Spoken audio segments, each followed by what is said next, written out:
শেরপুরে পুরাতন ব্রহ্মপুত্র নদ ও দশানী নদী আর শরীয়তপুরে পদ্মা নদীর ভাঙনে দিশেহারা দুই জেলার হাজারো বাসিন্দা। নদী কেড়ে নিচ্ছে ঘরবাড়ি, ফসলি জমি, রাস্তাঘাট, মসজিদ সহ নানা স্থাপনা। হুমকির মুখে নদী পাড়ের শত শত পরিবার।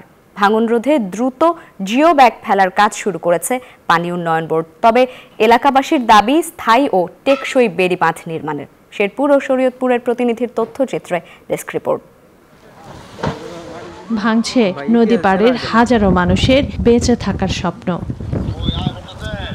শেরপুর সদর উপজেলার কামারের চর ইউনিয়নের ৬ ও ৭ নং চর এলাকার পুরাতন ব্রহ্মপুত্র নদ ও দশানী নদীর পাড় ভাঙনে নদী গর্ভে বিলীন হয়েছে অনেক বসতভিটা, কবরস্থান, আবাদি জমি। অনেকেই হারিয়েছে মাথা গোঁজার একমাত্র ঠাঁই। হুমকির মুখে রয়েছে মসজিদ, মন্দির, স্কুল, কলেজ সহ অনেক স্থাপনা।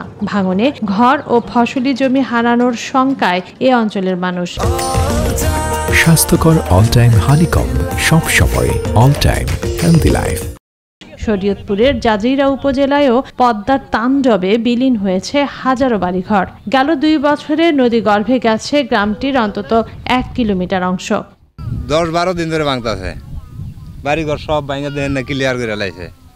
এখন যে কোন দেশে যাবো আমরা, আঙুলে যাওয়ার পত্রাও নাই। বছর বছর ভাঙতে ভাঙতে একে একে ১০-১২ ভাঙা দিয়ে লাইছি। এখন আমার দামেরও শেষ, ঘর দুয়ারও নাই। রাত্রে ছোট ছোট বাচ্চা আছে, ঘুমান যা, সারা রাত বয়ে থাকি।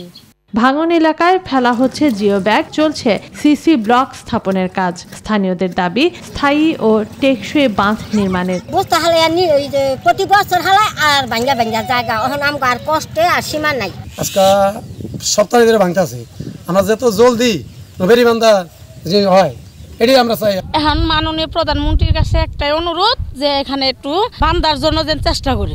স্থানীয় জনপ্রতিনিধিরা বলছেন জিও ব্যাগ ডাম্পিং এর কাজ চলছে, দ্রুত টেকসই বাঁধ নির্মাণের ব্যবস্থা নেওয়া হবে। বাঁশ দিয়ে উপর থেকে প্লেসিং আকারে জিও ব্যাগ ডাম্পিং করে যাচ্ছে, এটা অব্যাহত থাকবে।